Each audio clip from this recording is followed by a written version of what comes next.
कहानी फ्यूचर में यानी 2053 के टाइम में स्टार्ट होती है। हमें बताया जा रहा है कि दुनिया में साफ पानी और हवा का इतना मसला बन चुका था कि दुनिया में वर्ल्ड वॉर 3 भी हो गई, जिसकी वजह से सभी मुल्कों के हालात खराब हो गए। लोगों में अफरा तफरी बढ़ने की वजह से क्राइम्स भी बढ़ गए, यहाँ तक कि जेलों में जगह भी खत्म हो गई और मुजरिमों को सजा देने के लिए एक क्यूब जेल बनाई गई, जिसे वो ले जाकर किसी भी समुद्र के किनारे छोड़ देते हैं या जंगल के बीचों बीच छोड़ देते हैं। इस बॉक्स के अंदर मुजरिमों को एक रस्सी दी जाती है और साथ में 2 ऑप्शन दिए जाते हैं। एक ये कि वो अपने आप को फांसी देकर मार दे, दूसरा ये कि वो इस कैद में अपनी सजा का टाइम चुपचाप पूरा करे। लेकिन ये करना भी आसान नहीं है, क्योंकि क्यूब में इन्हें खाना भी नहीं दिया जाएगा। खाने के लिए ये लोग डिपेंड करते हैं आसपास के गाँव वालों पर। अगर तो किसी आसपास के गाँव वालों ने इन्हें देख लिया और तरस खा के खाना दे दिया फिर तो ठीक है, नहीं तो ये भूख से ही मर जाएंगे। ऐसी ही हालत में हम एक फ्रेंच लड़की को जेल के अंदर देखते हैं। अपनी भूख मिटाने के लिए वो अपने ही जिस्म की स्किन काट कर खाने लगी थी और जब इस जिंदगी से वो तंग आ जाती है तो अपने आप को गला काट कर मार देती है। जिसके बाद हमें एक केली नाम की लड़की को दिखाया जाता है जो अभी इस क्यूब जेल के अंदर बेहोश थी। उसके इस जेल को समुद्र के किनारे रखा गया था, जहाँ करीब ही 2 बच्चे खेल रहे थे, जिनकी बॉल जब इस क्यूब से आकर टकराती है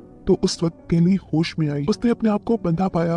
वो जोर जोर से चिल्लाने लगी कि मेरा गुनाह नहीं था, मुझे क्यों ये सजा दी गई। लेकिन यहाँ कोई उसकी सुनने वाला नहीं था। एक एआई सिस्टम के जरिए केली को बताया जाता है कि उसकी सजा 7 साल की है और इस टाइम में खाना पाने के लिए वो गाँव वालों पर डिपेंड करती है। केली ये सुनकर शॉक हो चुकी थी। दूसरी तरफ उसी जैसे एक और बॉक्स में एक और लड़की को दिखाया जाता है जो काफी मरतबा इस बॉक्स से भागने की कोशिश कर चुकी थी। तब एआई सिस्टम उससे कहता है कि ये तुम्हारी आखिरी वार्निंग थी, तुम रूल्स तोड़ने से बाज नहीं आई और इसी की सजा में अब तुम्हें खत्म कर दिया जाएगा। दिखाया जाता है कि इस लड़की के बॉक्स का ऊपर वाला हिस्सा नीचे आते हुए इस लड़की को क्रैश करके खत्म कर देता है। सीन्स दोबारा केली के ऊपर शिफ्ट होते हैं, जिसे 2 दिन से कोई खाना पानी नहीं मिला। वो इस बॉक्स में बनी छोटी सी खिड़की से अपना हाथ बाहर निकाल कर जोर जोर से खाना मांगने के लिए चिल्लाती है, पर दूर दूर तक कोई नहीं था। भूख से वो बेहोश हो चुकी थी और अगले दिन यहाँ उसे होश आता है एक लड़की की आवाज पर। वो लड़की उसे खाना देने आई थी, जिसे देखते ही केली कहती है कि मेरा कोई गुनाह नहीं, मुझे यहाँ क्यों बंद किया गया। जिसका जवाब में लड़की कहती है कि मुझे ये मालूम नहीं है। केली जब यहाँ से निकलने की बात करती है तो ये लड़की कहती है कि इसका फैसला तो गवर्नमेंट ही करेगी और हाँ, यहाँ से खुद निकलने की कोशिश भी ना करना वरना तुम्हारा बहुत बुरा हाल हो जाएगा। उसने लड़की का दिया खाना खाया और कुछ दिन ऐसे ही गुजार दिए। थोड़े थोड़े दिनों बाद वो लड़की खाना देने आती रहती थी। केली इस अजीब सी बॉक्स वाली जिंदगी से तंग भी आ गई थी। वो अपने आप को गला घोट कर मारना चाहती है, पर ये काम भी उससे नहीं हो पाया।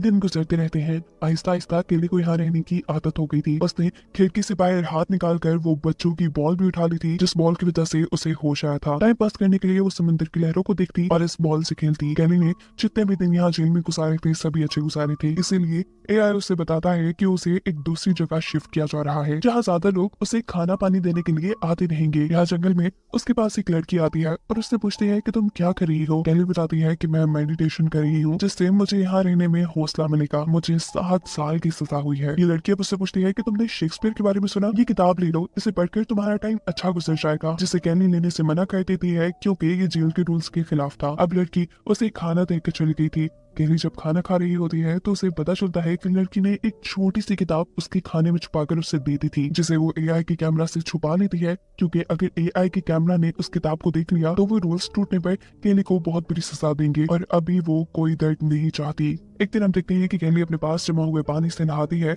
जिसके बाद वो उस पानी को खिड़की से बाहर फेंक देती है। यह उसके पीने का पानी था जिससे वो वेस्ट कर चुकी थी और ऐसे वो एक रूल तोड़ चुकी थी, जिसकी सजा में उसे वापस उसी आइलैंड पे भेज दिया जाता है जहाँ कम लोग आया करते थे। अब वो लड़की जिसने पहली बार केली को यहाँ पे खाना दिया था, वो उससे पूछती है कि तुमने ऐसा क्या बुरा किया कि उन्होंने तुम्हें वापस यहाँ भेज दिया। केली उसकी बात का कोई जवाब नहीं देती, उल्टा उसी से सवाल करती है कि तुम लोग फैसला कैसे करते हो कि किस कैदी को खाना देना है और किसको नहीं। ये लड़की बताती है कि इस चीज का डिसीजन हमारे मॉन्क लेते हैं। मेरी कोशिश यही होती है कि मैं ज्यादा से ज्यादा लोगों को खाना दे सकूं, लेकिन इस समुद्र के इर्द गिर्द मौसम बहुत ज्यादा खराब रहता है, हर रोज यहाँ आना पॉसिबल नहीं होता और ऐसे बहुत से कैदी भूख से मारे जाते हैं। इस लड़की के यहाँ से जाने के बाद केली के पास 2 चीजें थी टाइम पास करने के लिए, एक वो बॉल और दूसरी किताब। जिस किताब को पढ़ने के लिए उसे बहुत जतन करने पड़ते थे कि कहीं एआई कैमरा उसे देख न ले और उसे कोई सजा न दे दे। कुछ दिन गुजरते हैं और केली को महसूस होता है कि उसे दोबारा किसी और जगह ले जाया जा रहा है। या पहले तो काफी दिन तक उसके पास कोई नहीं आता, भूख से उसका बुरा हाल हो जाता है और फिर एक आदमी उसके सामने ही आकर सेब खाना शुरू कर देता है। ये देख केली तड़प चुकी थी, वो उससे भीख मांग रही थी, जिस पर वो आदमी कहता है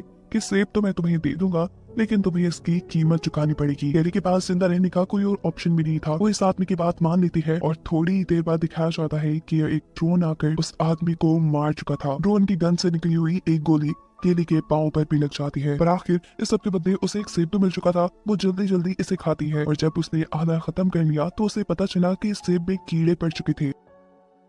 वो अपना खाया हुआ भी सारा बाहर निकाल देती है और उस सेब को फेंक देती है। यहाँ एआई उसे बताता है कि तुमने एक रूल ब्रेक किया है, तुमने अपने खाने के लिए किसी को फायदा दिया, ये रूल्स के खिलाफ था, जिसकी सजा केली को मिलती है कि उसे अगले 7 दिन तक सोना नहीं है। केली के पास कोई दूसरा ऑप्शन था ही नहीं इस सजा को पूरा करने का। 2 दिन गुजरते हैं। केली का दिमाग अब नींद की वजह से फटने लगा था। जब भी वो आंख झपकाती तो एआई सायरन बजा देता था। ऐसे ही करते करते 5 दिन गुजर जाते हैं और आखिरी 2 दिनों में अपने आप को जगाना काफी मुश्किल था। वो अब जोर जोर से अपना सर दीवार में मारना शुरू कर देती है ताकि उसके सर में दर्द होता रहे और उसे नींद ना आए। 7 दिन लगातार जागने की वजह से उसे अजीबो गरीब इल्यूजन्स आने लगे थे। वो यहाँ अपने आप को किसी महारानी के रूप में देख रही थी। आखिर उसकी सजा खत्म हो जाती है। जैसे ही उसे ये बात बताई जाती है तो वो फौरन से सो जाती है। अपनी नींद पूरी करने के लिए वो कई दिनों तक सोती रही और अचानक उसकी आंख खुली पटाखों की आवाज से। एआई ने उसे बताया कि आज न्यू ईयर है। वो उसे भी न्यू ईयर विश करता है, लेकिन जवाब में केली कुछ नहीं बोलती। इस कैद में उसे कोई खुशी महसूस नहीं होती थी। एक दिन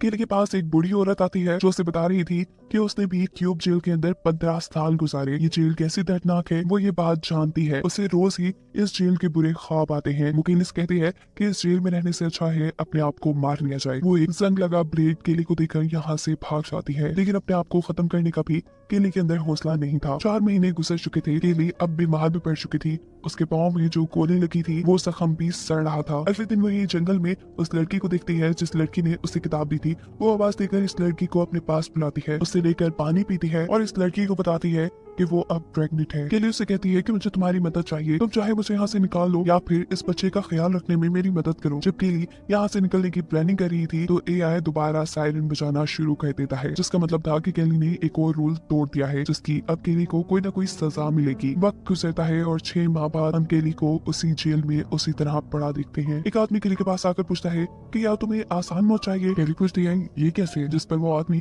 उसे सामने पड़ा एक क्यूब दिखाता है जो अब जल चुका था। ये देख केली के होश उड़ जाते हैं और वो उससे कहती है प्लीज यहाँ से चले जाओ। कुछ दिन गुजरते हैं और दिखाया जाता है कि केली के पास एक बच्चा पैदा हुआ था, जिसे देखकर वो अपना सारा दर्द भूल चुकी थी। उसको इस बच्चे की शक्ल में एक सहारा, एक कंपनी मिल गई थी। वो बच्चे को गले लगाती है, पर वो ये बात नहीं जानती कि ये खुशी उसकी कुछ ही पल की है। जैसे ही एआई सिस्टम को ये पता चलता है कि केली के साथ इस बॉक्स के अंदर कोई और भी है, तो अचानक बॉक्स के अंदर से जहरीली गैस निकलना शुरू हो जाती है, जिसकी वजह से केली बेहोश हो जाती है। और जब उसे होश आया तो उसे पता चला कि उसे बेहोशी में बहुत ज्यादा मारा गया होगा, साथ ही उसके बच्चे को भी उससे छीन लिया गया था। उसके मुंह से बहुत ज्यादा खून निकल रहा था और वो जोर जोर से चिल्ला रही थी इस दुख में कि उसका बच्चा तो उसके पास छोड़ दी थी, पर यहाँ कोई उसकी आवाज सुनने वाला नहीं था। उसका इस बच्चे को पैदा करना भी रूल तोड़ने के बराबर हो गया था और इसलिए उसके बॉक्स को बिल्कुल समुद्र के पास लाकर रख दिया जाता है। हर आती लहर के साथ उसके इस बॉक्स के अंदर समुद्र का नमकीन पानी गिरता था जो उसके जख्मों को जला देता था। केली इससे बहुत परेशान थी। थोड़े ही दिन गुजरते हैं और समुद्र में तूफान आ जाता है। इस बॉक्स के अंदर तेजी से पानी भरने लगा था और इसीलिए इस बॉक्स का एआई सिस्टम खराब हो चुका था। ये बात जैसे ही गवर्नमेंट को पता चलती है तो गवर्नमेंट की तरफ से केली के क्यूब को ढूंढकर उसको तबाह करने का ऑर्डर दे दिया जाता है। हम देखते हैं कि जैसे ही एआई ड्रोन्स को केली का क्यूब मिलता है तो वो उसे शूट नहीं करते बल्कि यहाँ से उठाकर कहीं ले जाने लगते हैं, पर रास्ते में आसमानी बिजली इस ड्रोन पे गिर चुकी थी, जिसकी वजह से ड्रोन में आग लग जाती है और केली का क्यूब भी टूटकर खुल जाता है। और इस सब के 2 दिन बाद हमें दिखाया जाता है कि केली का क्यूब टूटा हुआ एक तरफ पड़ा था और वो आजाद उसमें से बाहर थी। फाइनली उसकी दर्द और तकलीफों वाला ये पीरियड खत्म हो चुका था। वो अब आजाद थी और इसी के साथ ये कहानी यहाँ खत्म हो जाती है।